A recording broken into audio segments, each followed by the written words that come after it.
तू हंस, तू मुस्कुरा, तू रोना कम कर दे, तू जिंदा है और ज़िंदगी के नाक में दम कर दे। हेलो स्टूडेंट, मैं सूरज कुमार आपको इस आइडियल टीचिंग पॉइंट के मंच पे स्वागत करता हूं और मैं स्टार्ट करने जा रहा हूं इंग्लिश ग्रामर। ये मेरा पहला लेक्चर होगा इंग्लिश ग्रामर का, ठीक है ना। आप लोग सभी सपोर्ट कीजिएगा और चलिए शुरू से शुरू करते हैं। हम लोग पढ़ते हैं इंग्लिश लैंग्वेज, ठीक है ना, बोलते हैं इंग्लिश लैंग्वेज को। इंग्लिश लैंग्वेज का जो सबसे छोटा पार्ट होता है वो होता है साउंड, ठीक है ना। इंग्लिश में जो बोलते हैं वो साउंड्स के ज़रिए ही बोलते हैं, ठीक है ना। साउंड्स से जो बड़ा पार्ट होता है वो होता है अल्फ़ाबेट या फिर लेटर्स। लेटर्स के जो आगे होता है या लेटर्स के मिल करके जो बनता है उसको बोलते हैं वर्ड्स। वर्ड्स के मिलने से बनता है फ्रेज। क्या बोलते हैं? फ्रेज। फ्रेज के मिलने से बनता है आपका क्या? क्लाउज। और क्लाउज के मिलने से क्या बनता है? सेंटेंस, ठीक है ना। यही होता है इंग्लिश लैंग्वेज का अंतिम रूप, सेंटेंस, ठीक है ना। तो चलिए स्टार्ट करते हैं। इंग्लिश लैंग्वेज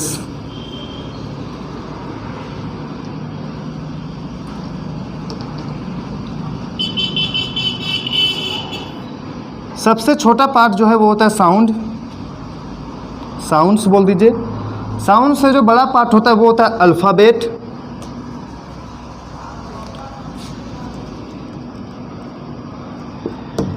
या फिर लेटर्स।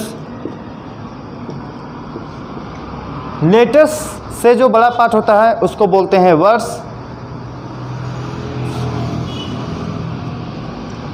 वर्ड्स से जो बड़ा पार्ट होता है उसको बोलते हैं फ्रेज। फ्रेज से बड़ा होता है क्लाउज, मतलब फ्रेज के मिलने से बनता है क्लाउज, ठीक है ना। क्लाउज के मिलने से बनता है सेंटेंस, ठीक है ना, सेंटेंस। और हमको यहीं तक पहुंचना है, ठीक है ना। तो इसको अभी हम बताएंगे, ये सारा चीज़ अभी बताएंगे, ठीक है ना। पूरा शॉर्ट में बता देंगे ये सब, कोई इसमें ज़्यादा कुछ जानना नहीं है। इसको थोड़ा सा डिटेल में बताएंगे, फ्रेज क्या होता है, क्लाउज क्या होता है, ये सब तो आपको पहले से पता होगा। चलिए स्टार्ट करते हैं। तो साउंड से बनता है अल्फ़ाबेट, अल्फ़ाबेट से बनता है वर्ड्स, वर्ड्स से बनता है फ्रेज, फ्रेज से बनता है क्लाउज, क्लाउज से बनता है सेंटेंस। यही है इंग्लिश लैंग्वेज का अंतिम उद्देश्य। तो चलिए साउंड से स्टार्ट करते हैं।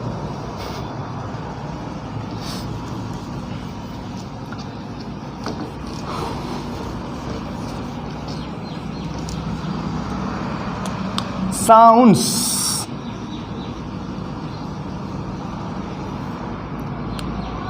साउंड्स इंग्लिश लैंग्वेज में टोटल 44 साउंड्स होते हैं, ठीक है ना। 44 साउंड्स। इसमें से 20 साउंड्स जो होते हैं वो होते हैं वोवेल साउंड,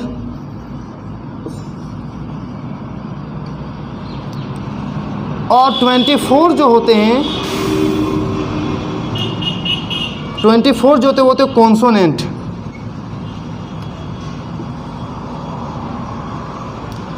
ट्वेंटी होते हैं वोवेल साउंड, 24 होते हैं कॉन्सोनेंट साउंड।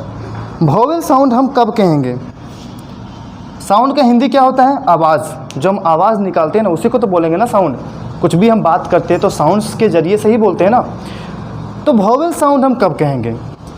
तो जब आवाज़ कंठ से निकले, डायरेक्ट कंठ से निकले और बीच में कहीं भी टच ना हो। मतलब ये कि अगर आप बोले और बीच में जो पार्ट है आपका, जीभ का, दांत का, ओठ का, ये सारा बीच में टच ना हो, डायरेक्ट कंठ से निकले और सीधा आवाज़ आ जाए, उस साउंड्स को बोलते हैं वोवेल साउंड।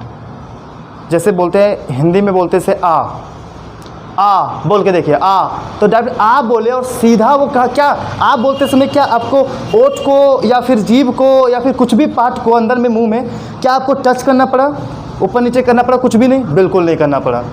डायरेक्ट आपका कंठ से आवाज़ आया, कंठ में वाइब्रेशन हुआ और डायरेक्ट आपको यहीं से आवाज़ आया, ठीक है ना। आ ई ऊ, देखिए कुछ भी बोल के देखिए, बिल्कुल कंठ से डायरेक्ट निकलेगा और सीधा बाहर। उस तरह के साउंड्स को बोलते हैं वोवेल साउंड। उसके अलावा साउंड जैसे हैं, जैसे हिंदी में ही लेके चलिए, का, खा, ये सब वर्ड्स को बोलिएगा ना आप तो बीच में ओठ ही सब टच होगा। जैसे बोलते हैं ABCD में बी बोले तो देखिए ओठ टच हो रहा कि नहीं,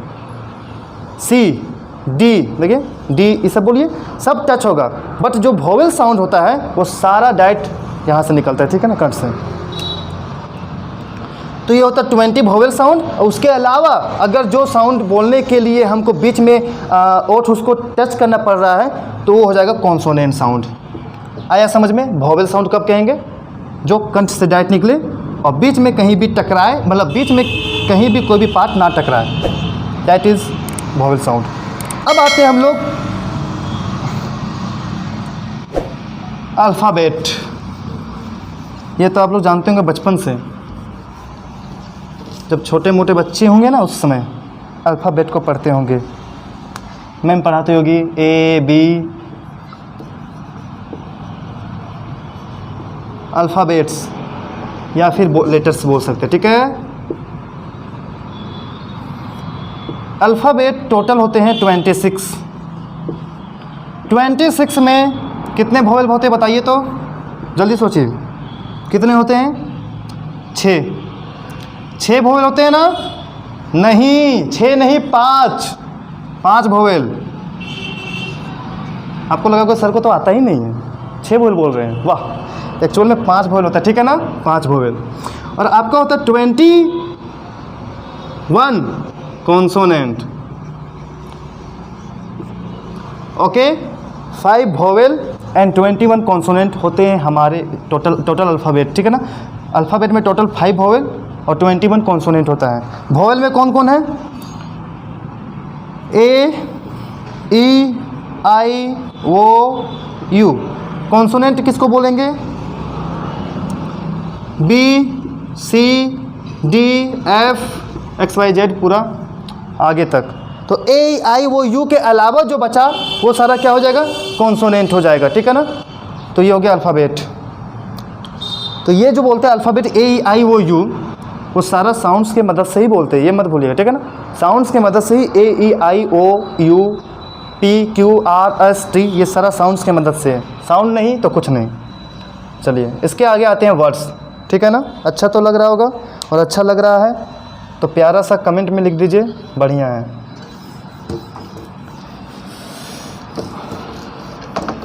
उसके बाद है आपका वर्ड्स, या फिर वर्ड ही रहने दीजिए इसको, ठीक है। Words, it is the combination of, it is the combination of, या फिर it is formed by the, इसको आगे, ठीक है ना। It is formed by the combination of alphabets. Alphabets के कॉम्बिनेशन से ही बनता है वर्ड, ठीक है ना। बताइएगा, आप लोग ये जानते होंगे वर्ड्स, एक ये वर्ड है, एक ये है आपका, ठीक है ना, एक ये है। बताइए इसमें से कौन सा वर्ड है? क्या ये तीनों वर्ड है? तीनों तो लेटर से बना हुआ है ना।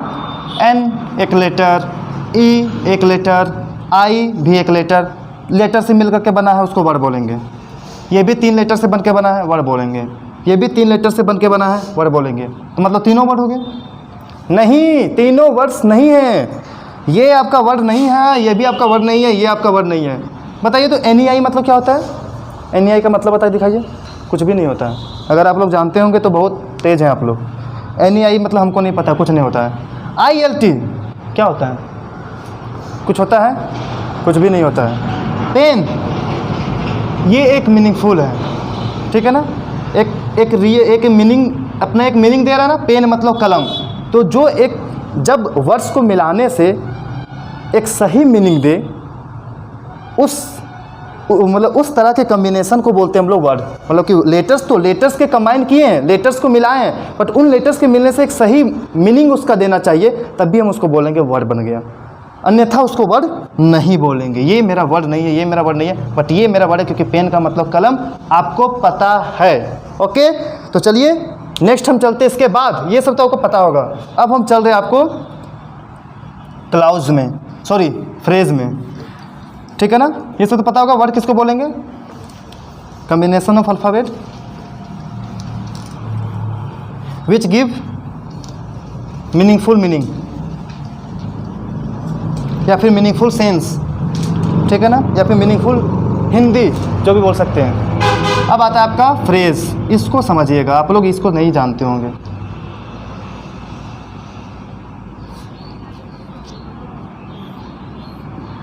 इसको आप लोग नहीं जानते होंगे और इसको हम बता रहे हैं। अभी 2 मिनट में आप लोग सीख जाइएगा फ्रेज किसको कहते हैं। फ्रेज किसको कहते हैं सुनिए। आप लोग जानते होंगे सेंटेंस में, जब हम सेंटेंस लिखते हैं, कोई भी सेंटेंस होता है, वाक्य जिसको बोलते हैं हिंदी में, उसमें एक सब्जेक्ट भी होना चाहिए जो काम करने वाला होता है, जिसको कर्ता बोलते हैं, और एक वर्ब भी होना चाहिए जो जिसको कहते हैं काम। कौन सा काम किया जा रहा है उसी को बोलते हैं ना वर्ब। तो सेंटेंस हम तब बोलेंगे जब मेरा एक सब्जेक्ट भी हो और मेरा एक वर्ब भी हो, तभी हम उसको सेंटेंस बोलेंगे। जैसे I go to market. I go to market में जैसे इसका हिंदी क्या होता है? मैं बाजार जाता हूँ, ठीक है ना। तो कौन जाता है बाजार? मैं जाता हूँ, ठीक है ना। तो आई हो गया सब्जेक्ट। इसके बारे में डीपली से बताएंगे, सब कुछ बहुत डिटेल में चलेंगे, ठीक है ना।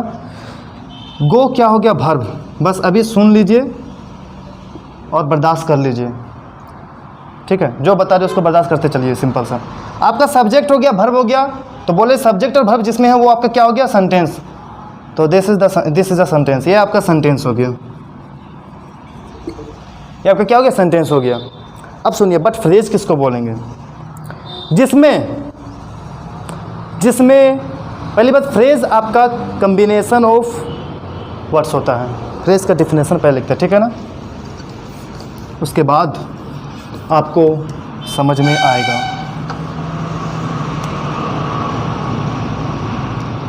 It is the collection of words, मतलब वर्ड्स के मिलने से ही क्या बनता है?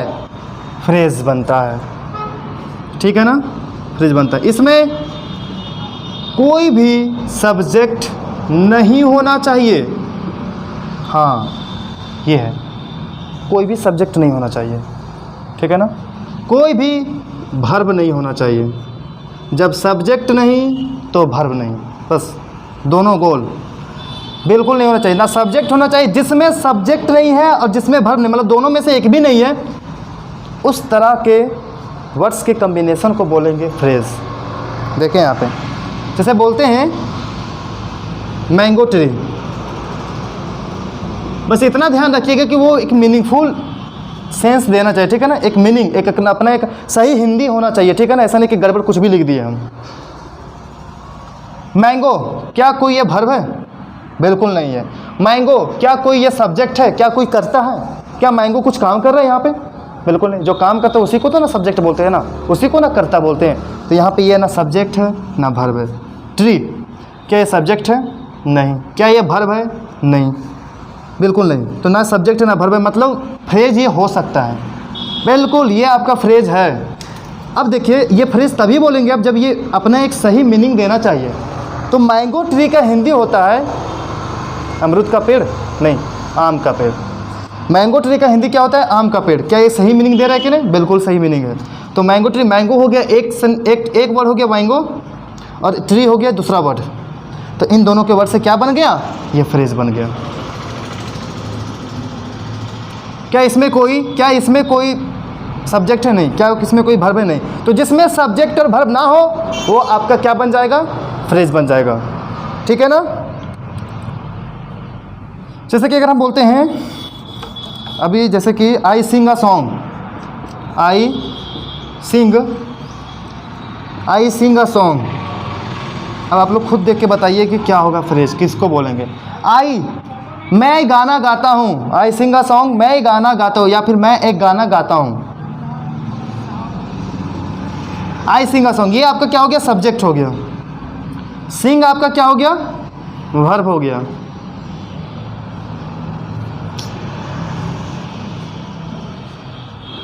भर्ब हो गया, ये सब्जेक्ट हो गया, ये आपका भर्ब हो गया। बाकी का ये जो बचा सब्जेक्ट और भर्ब के अलावा, किसी भी सेंटेंस में सब्जेक्ट और भर्ब के अलावा जो भी चीज़ बच गया वो सारा फ्रेज हो गया। बस इतना ही है। किसी भी सेंटेंस, ये तो सेंटेंस है ना, ये पूरा सेंटेंस है जिसमें सब्जेक्ट और भर्ब, वो मेरा सेंटेंस होता है। तो इसमें सब्जेक्ट और भर्ब को हटा दो, उसके बाद जो बचा वो सारा क्या हो गया, फ्रेज। मीन्स ये आपका फ्रेज हो गया। आ रहा है समझ में? आ रहा है समझ में?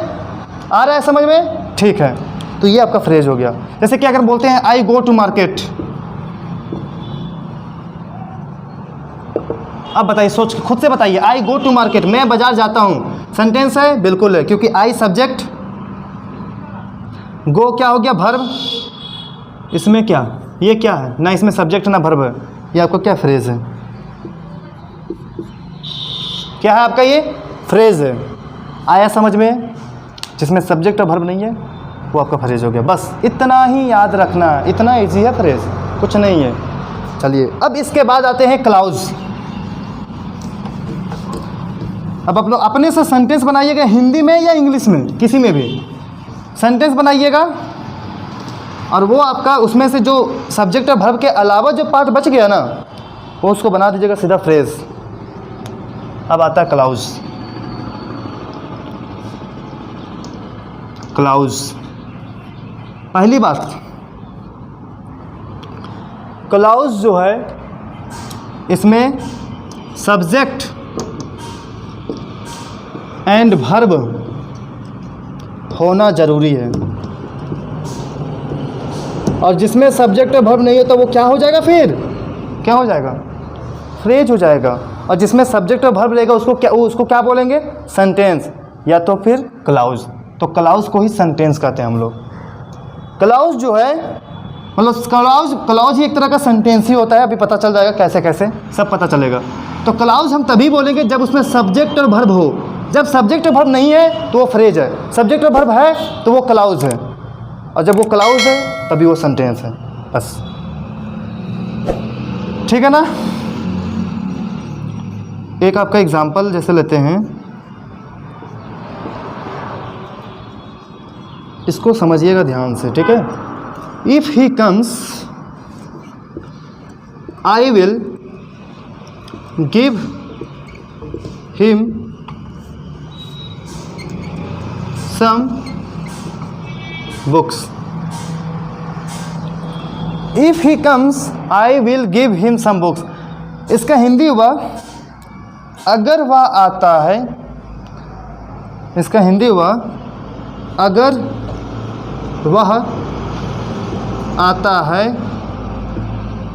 तो मैं उसे कुछ किताबें दूंगा। किताबें लिख दी, हम किताबें लिखना था हमको।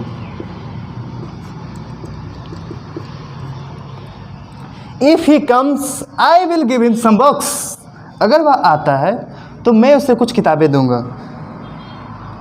हमको ये बताइए, अभी भी हम बोले ना कि क्लाउज में एक सब्जेक्ट होना चाहिए, एक वर्ब होना चाहिए। कॉमा के पहले देखिए थोड़ा सा, कॉमा से पहले देखिए थोड़ा सा, कुछ दिख रहा है? इफ़ ही कम्स दिख रहा है। अच्छा, इफ़ ही कम्स में, इफ़ ही कम्स हिंदी होता है अगर वह आता है। अगर वह आता है, इफ़ ही कम्स, तो ही आपका सब्जेक्ट हुआ कि नहीं हुआ? वह आता है, ये देखिए वह आता है, वह आता है में वह सब्जेक्ट हुआ कि नहीं हुआ? बिल्कुल हुआ। मतलब आता में हिंदी और इंग्लिश दोनों सेम होता है, बस उसका इंग्लिश ट्रांसलेशन आता है और बाकी लगभग सेम चीज़ होता है, ठीक है। तो वहाँ में क्या हो गया, सब्जेक्ट हो गया कि नहीं, और आता है क्या हो गया, वर्ब हो गया कि नहीं हो गया? बस उसी तरह से ही सब्जेक्ट, कम्स वर्ब, ही क्या हो गया, सब्जेक्ट, जिसको बोलते हैं कर्ता, काम करने वाला, ठीक है। तो ही हो गया सब्जेक्ट और कम्स हो गया वर्ब, ही कम्स। तो इसका मतलब ये आपका क्लाउज हुआ कि नहीं हुआ? कॉमा से पहले ये आपको क्लाउज दिख रहा है कि नहीं दिख रहा है? क्योंकि इसमें सब्जेक्ट भी है, इसमें वर्ब भी है, तो इसलिए इफ़ ही कम्स क्लाउज हुआ कि नहीं हुआ? बताइए, क्या दिल मान रहा है आप लोग का ये क्लाउज है कि नहीं है? बिल्कुल है, बिल्कुल है ये क्लाउज, 100%। अब सुनिए, क्या इसके बाद ये फ्रेज है? फ्रेज हम तब बोले थे जिसमें ना ही वर्ब हो, ना ही वर्ब हो, ना ही सब्जेक्ट हो। बट इसमें तो देखिए सब्जेक्ट तो दिख रहा है, I will give him some books, मैं उसे कुछ किताबें दूंगा। यहाँ देखिए हिंदी में देखिए, इंग्लिश में पता नहीं समझ में आ रहा होगा कि देखिए यहाँ, मैं उसे कुछ किताबें दूंगा, तो मैं दूंगा ना, करता क्या हो गया, मैं हो गया, मतलब सब्जेक्ट क्या होगा, मैं, यानी कि आई सब्जेक्ट, कुछ किताबें दूंगा वर्ब हो गया ना, मतलब इंग्लिश में बोलेंगे तो विल गिव वर्ब होगा। तो बताइए फिर से, I will give him some books में आई हो गया सब्जेक्ट और विल गिव हो गया आपका वर्ब, हो गया ना वर्ब, मतलब ए भी यहाँ से लेकर यहाँ तक ये भी आपका क्या हो गया, क्या हो गया, फ्रेज, नहीं जी क्लाउज। कितना गलत बोलते हैं आप लोग, फ्रेज, ये क्लाउज हो गया।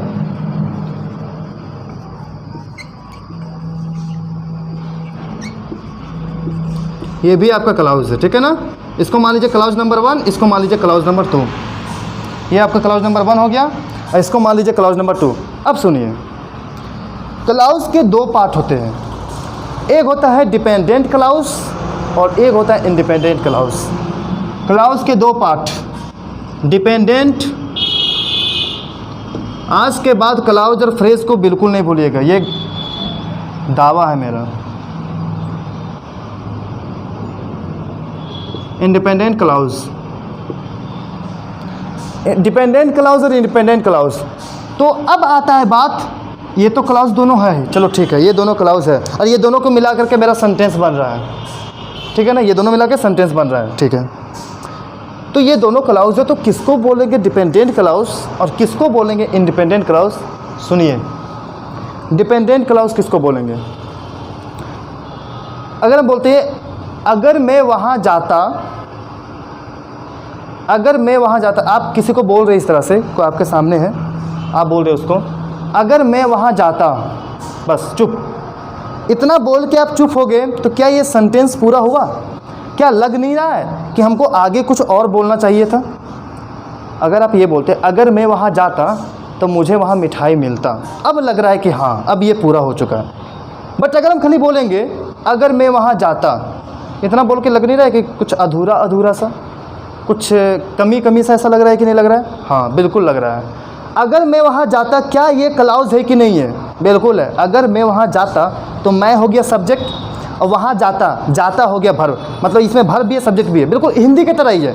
मैं हो गया सब्जेक्ट, जाता हो गया वर्ब, मतलब अगर मैं वहाँ जाता ये आपका क्लाउज हो गया। बट क्या ये क्लाउज बोलने से आपको लग रहा है पूरा पूरा जैसा लग रहा है, अधूरा जैसा लग रहा है कि नहीं लग रहा है? ऐसा लग रहा है कि नहीं कि कोई दूसरा क्लाउज वहाँ पे कोई दूसरा चीज़ और होना चाहिए? लग रहा है कि नहीं लग रहा है? बिल्कुल लग रहा है। बोल के देखिए 100% लगेगा। तो वैसा क्लाउज जिसको बोलने के लिए किसी दूसरे क्लाउज की आवश्यकता होती है, वैसा क्लाउज जिसको बोलने के लिए किसी दूसरे क्लाउज की भी आवश्यकता होगी, उस क्लाउज को बोलते हैं डिपेंडेंट क्लाउज। मतलब वह क्लाउज जिसको बोलिएगा ना आप तो अधूरा सा लगेगा, लगेगा कि कुछ और होना चाहिए था, तो उस क्लाउज को ही बोलते हैं डिपेंडेंट क्लाउज, जो जिसको बोलने से अधूरा अधूरा लगे, ठीक है ना, dependent clause. If he comes, अगर वह आता है, इफ़ ही कम्स कहेंगे अगर वह आता है, लग नहीं रहा अधूरा जैसा? अगर वह आता है बोल के चुप हो जाएंगे तो सामने वाला आपको पूछेगा कि कौन आता है, क्या आता है, क्यों, क्या पूछने लगेगा, या तो उसको गुस्सा है तो एक झाप घुमा के भी दे देगा कि आगे तो बोलो, चुप हो गया बिल्कुल। तो अगर वह आता है बोल के चुप नहीं होना है, मतलब ये कि अगर वह आता है, इफ़ ही कम्स बोलने के बाद हमको और कुछ बोलने की आवश्यकता पड़ रहा है, जो कि ये है, यहाँ से लेकर यहाँ तक एक्स्ट्रा हो गया जो बोलना पड़ रहा है। तो इफ़ ही कम्स कौन सा क्लाउज हो गया? डिपेंडेंट क्लाउज हो गया। आ रहा है समझ में प्यारे student? Depend,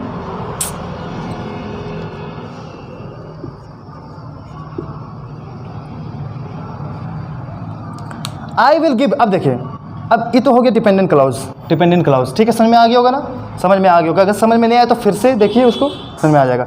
I will give him some books, मैं उसे कुछ किताबें दूंगा, मैं उसे कुछ किताबें दूंगा। इसको बोलने से क्या लग रहा है पूरा पूरा? सोचिए तो, मैं उसे कुछ किताबें दूंगा। अगर कोई आदमी आपके सामने आया, बस सीधा सा आप बोल दिए मैं उसे कुछ किताबें दूंगा, मैं अपने दोस्त को कुछ किताब दूंगा। इसके बोलने के बाद क्या आपको किसी दूसरा चीज़ बोलने की ज़रूरत पड़ रहा है? क्या आपको अधूरा अधूरा लग रहा है? बिल्कुल नहीं लगेगा। बोल के देखिए, कोई दोस्त है आपके सामने, आपका दोस्त या आपका सहेली जो भी हो, आप बोल रहे हैं मैं उसे कुछ किताबें दूंगा, तो इसमें किसी आवश्यकता पड़े किसी दूसरे चीज़ को बोलने का नहीं पड़ रहा है, तो उस तरह के क्लाउज को बोलते हैं इंडिपेंडेंट क्लाउज। मतलब जिसको बोलने के बाद हमको अधूरा अधूरा फील ना हो, जिसको बोलने के बाद किसी दूसरे का कमी महसूस ना हो, किसी दूसरे क्लाउज की कमी महसूस ना हो, जिसको बोलने के बाद थप्पड़ ना पड़े, उस क्लाउज को बोलते हैं इंडिपेंडेंट क्लाउज। मतलब जिसको बोलने के लिए किसी दूसरे क्लाउज की आवश्यकता नहीं हो, that clause is called as independent clause. Okay, तो I will give him some books, मैं उसे कुछ किताबें दूंगा। इतना बोलने के लिए किसी दूसरे की आवश्यकता नहीं पड़ रही है, तो इसीलिए ये जो हो जाएगा I will give him some books independent हो जाएगा। आया समझ में? आया समझ में? ये हो गया इंडिपेंडेंट क्लाउज। और ये दोनों क्लाउज को मिला करके, ये भी क्लाउज मिला करके बन गया एक सेंटेंस। आया समझ में? समझ में आया? ओके, चलिए एक एग्जांपल हम और देते हैं।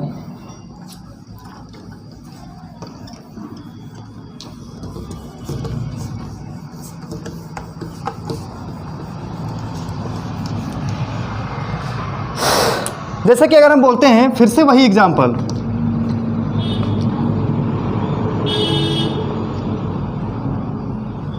जैसे बोलते तुम मुझे खून दो मैं तुम्हें आज़ादी दूंगा। तुम मुझे खून दो मैं तुम्हें आज़ादी दूंगा। तुम मुझे खून दो, इतना ही बोल के अधूरा लग रहा है वहाँ पे ना, तो तुम मुझे खून दो ये आपका हो जाएगा क्या? Dependent clause. मैं तुम्हें आज़ादी दूंगा ये आपका हो जाएगा डिपेंडेंट, इस तरह से। ठीक है, जैसे कि बोलते हैं आई गो टू मार्केट, एक जैसे लिखते हैं अगर Ravi goes to market, Ravi बाजार जाता है। तो पहली बात ये बताइए क्लाउज है कि नहीं है? बिल्कुल है, क्लाउज बिल्कुल है। क्लाउज पहचानिएगा कैसे? जिसमें सब्जेक्ट और वर्ब हो। सब्जेक्ट है ना, ये वर्ब है ना, ये बिल्कुल है, तो ये आपका क्लाउज हो गया। अब बताइए क्या ये डिपेंडेंट क्लाउज है कि इंडिपेंडेंट क्लाउज है? ये बताइए, सोचिए। तो इसका हिंदी है रवि बाजार जाता है। इसका हिंदी है क्या? रवि बाजार जाता है। रवि बाजार जाता है, रवि बाजार जाता है। ठीक है ना, ये सेंटेंस, ये आपका क्या हो गया? क्लाउज है कि नहीं है? अब रवि बाजार जाता है, आप किसी को बता रहे हैं, कोई आपके सामने है, आप उसको बता रहे हैं रवि बाजार जाता है, क्या इसको बोलने के लिए किसी दूसरा क्लाउज की आवश्यकता पड़ रही है? मतलब क्या इसको बोलने के बाद आपको अधूरा अधूरा सा फील हो रहा है कि कुछ और होना चाहिए? बिल्कुल नहीं हो रहा है। बोल के देखिए, रवि बाजार जाता है, बस बोल दिए। जरूरत पड़ रहा है किसी दूसरे का? नहीं। तो ये आपका होगा इंडिपेंडेंट क्लाउज।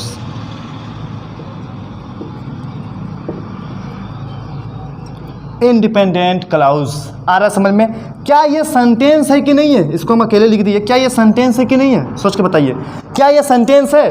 अरे सेंटेंस उसको बोलते हैं ना जिसमें सब्जेक्ट और वर्ब हो, तो सब्जेक्ट भी है वर्ब भी है, तो ये सेंटेंस हो गया। इसका मतलब ये सेंटेंस भी है। अब बताइए, ये क्लाउज भी है, ये सेंटेंस भी है, मतलब क्लाउज ही सेंटेंस हुआ कि नहीं हुआ?